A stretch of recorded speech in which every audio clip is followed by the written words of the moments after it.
What is up, everyone? Welcome back to another episode of Boleros. It's just me today and Maui. Say hi, Maui. Hello, hello. Welcome back. Hello. Okay, so it's been a while. Ang dami nangyari sa buhay natin. We've all been busy. Sam is currently dealing with some family issues. He's pretty busy. He is a father. We are not fathers yet, so he has a role to accomplish.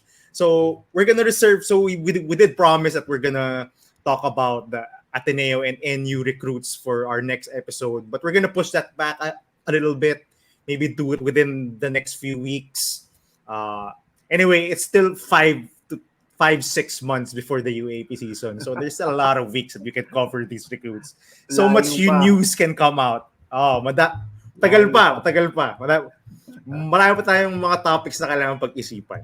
So anyway, for this evening, we're gonna do sort of a news recap, some recruiting news, and probably the biggest news in the past few weeks. James Spencer of the UP Fighting Maroons opting to forgo his final playing year with UP to play in NBL 1, kind of the semi-pro league in Australia. It's kind of shocking to us when this news came out because James Spencer initially, after season 85 finals, announced that he was gonna come back for season 86. I think he made it clear, diba, in one of his press releases. I think yung after pa lang the game 3, parang sinabi niya na is going back. He wants redemption. Yeah, so it was pretty shocking to us. We thought he would be a big part of the rotation, probably a big piece. Coach Goldwyn loves him, but anyway, Mau, your initial reactions to James Spencer leaving the UP Fighting Maroons? Ako, tingin ko, very big blow. I think throughout the offseason, we've been talking about UP because they've gotten a lot of recruits, a lot of star recruits. And one of the key reasons that we talked about was playing time. And I've been very adamant in saying that they need role players. James Spencer is the perfect role player for UP. He defends the best player of the opposing team. Kita mo naman yung effect niya when he was guarding si David Delfonso. I think he was the best defender ng UP. He's also a knockdown shooter. He doesn't need the ball in his hands. Very low maintenance player, just gives out his energy. Basically, he was hitting big shots. Even when you talk about yung championship ng UP last year, yung two seasons ago, he hit a very big shot against Ateneo. And to me, this is a big blow. This is a veteran, a fully seasoned veteran that gives UP yung stability that Coach Goldwyn really needs. This is a very big blow. I think bigger than probably losing like a player like Henry Galinato for UP. But we'll see. UP has a lot of recruits coming. CJ Cancino is coming back. So probably Spencer didn't want to mess around with the playing time, with the rotation he was going up against. But this is again, UP has lost 3 players already from its lineup last year. I mean, UP has lost 3 players. 3 or 4 players na may eligibility pa supposedly for next year, plus Tamayo, plus Lucero and Galinato. So we will really see a new UP team. You gotta think about will Kagulangan shock us also. I don't know. They have a lot of guards. I doubt it, Maui. Oh my God, grabe to Ay, grabe ka. JD leaving? I don't know. Yung kay Spencer is super surprising also. He was very firm in saying that he will come back for his final year. But I think UP had an indication naman that he might not go back because there were already rumors last year that Spencer was not going to finish out his 5th year for UP. But yeah, we'll see. We'll see what happens, what develops in the offseason for UP. How about you, Gab? What's your initial thoughts about Spencer leaving UP? Ako, una Mau, from the James Spencer side, I think this is great for James Spencer. He's playing in an Australian league. I assume this is a league, more competitive than any of the Southeast Asian leagues or any Asian league. He's playing with bigger opponents. I assume you more talent. I'm not familiar with the NBL or the NBL one, but he's made it. He's made it, and like what you said, Mau, I think he's a pretty good player. I don't think you were a part of the podcast yet when we talked about who in the UAAP would we want to see part of Gilas, and I was clamoring for James Spencer to be part of Gilas because, like what you said, Maui, he's a guy. He's kind of when this was when Tab Baldwin was still coaching Gilas. He's the type of guy you love in that type of system. He's a system guy. He does not. You said it yourself, though. He does not need the ball in his hands. Excellent defensive player. I think he's the best defender on UP aside from Malik Diouf. Best perimeter defender on UP, bar none. There is no one like him. You said it before. My best memory of James Spencer is him shutting down Dave Ildefonso in 2 finals series in 84-85. Even if he's 85, diba? Pala na sinasabi, Dave Ildefonso was nowhere to be seen. He was shut down talaga by James Spencer.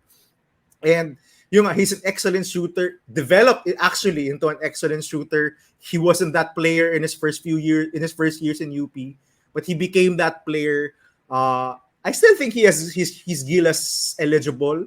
So, going into a more competitive league, honing his skills, becoming tougher, improving in certain areas of his game, I think he could be a big part of the Gilas program if ever our Gilas program straightens up. We'll talk about that some other time. But I'm very happy for James Spencer. I think he deserves it. He made himself into a very valuable player.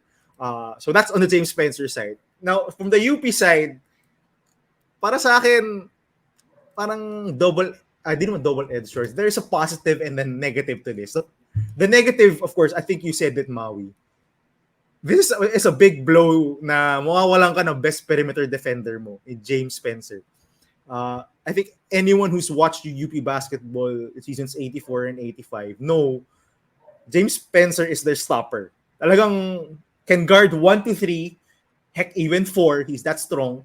And he's a great shooter. He's a perfect player for guys who need the ball a lot. Guy just plug and play guy. And big loss talaga for UP. But also on the positive side, a lot more minutes got freed up. We've been talking about this the past few episodes, Maui, di ba? Yeah. Ang daming guards ng UP who need playing time. Spencer probably plays 25 minutes a night in the elimination round, di ba? At least, I mean, he is one of their seniors. He is their best perimeter defender, as I've said. And Coach Gold rides him a lot of the time, especially in crunch time. So with him out, I think you could see more of Harold Alarcon, CJ Cancino on the wing. Sino ba mga players ng UP? Chico Briones could probably get some minutes there. LeBron and all their other guards. So yun yung positive para sa akin for UP. Yung most interesting sa akin talaga, Mau, is perhaps is more speculation. Bakit kaya siya umalis? Ba't ang tagal? Diba? He announced initially na, okay, I'm coming back. And then months later, so December, so around 4 months later, he just says, okay, I'm not joining again. So I don't know your thoughts on that. What could have made him say na, okay, I'm not coming back next season? Actually, wala. To be honest, I'm also as surprised as you. But probably it was because Harold Alarcon and Chico Briones was also playing a heck of a game sa mga summer leagues nila right now. So probably Spencer, knowing he already has an option to go to NBL 1, I think he was playing for a semi-pro league also in Australia. I'm not sure if it's NBL 1 also during the off seasons, some previous seasons. But yeah, I think it's weird how like you, Gab, I'm shocked kasi parang why did he had to announce nung end ng season, nung end ng championship. There was very firm that he's going back, and then suddenly months after, but it's still a long way till the season. he surprises everyone and just decides, no, I will not go back to UP anymore, but I will play in the NBL 1. But yeah, hopefully, all the best for James Spencer. Like you, Gab, I think he can be part of Gilas just because of his playing style. He is a very low maintenance player. He does the dirty work. He hits the outside shot, and most importantly, he's a very good perimeter defender, which I believe can also match up well with international players because of his height and Yeah. strength. So we'll see. Right now, UP has surprised us with players leaving. We'll probably see a little more. Probably, hopefully, I don't know. We'll see. Hopefully. Well, not hopefully, but UP will probably shock us. That's really a Yeah. byproduct of them recruiting a lot of guys when they have limited number of slots for next season. Ateneo has also recruited a lot of players. We'll talk about that during our next episode. So we'll also see if some of the players of Ateneo will also suddenly transfer, especially those players that were waiting to get playing time and waiting to get their opportunities. But this off season has been crazy. I think this is the most crazy UAP off season. Yeah. I can Wild. This has been the wildest in the whole time that I've been watching the UAP, and hopefully these teams continue to shock us in the off season. All right. That's a great segue, Maui, into our next topic. So enough about James Spencer. Speaking of recruiting and possibly over recruiting, we just got news that Geremy Robinson and Ice Blanco Hontiveros, both of whom were supposed recruits of De La Salle, have just left, are not going to be playing for La Salle in season 86. So big shocking news, no? It was shocking. More of you didn't expect it. You didn't quite expect this news because Geremy Robinson was one of their earlier announcements of recruits. I don't know, right after season 85, a few weeks into it, even before they announced Topex Robinson, they already announced that they were getting Geremy Robinson. I think Ice Blanco already committed last season pa. Correct me if I'm wrong, Maui. Alam ko, I think last season pa to eh. Jeremy Robinson Oh. also. But he was Ayun, serving, so I think he was serving a 1-year residency or something. But yeah, like you, Gab, this is another shocking news for me. Not as shocking as the James Spencer news, but LaSalle losing two shooting guards, small forwards, Ice Blanco Ontiveros and Geremy Robinson, when they lost Shani Winston this offseason. So it will be surprising to see who will fill that big hole left by Shani Winston. Because we all know LaSalle has all those front court players. I think this played the part why Pablo and Gagate transferred also to UP, because LaSalle has a lot of front court players. We will get three Philip brothers coming back. Two Philip brothers coming back and another brother going to them. And I'm curious to see what will happen sa backcourt ng LaSalle. Evan Nelly is confirmed to go back. So yung shooting guard slot yung interesting to see.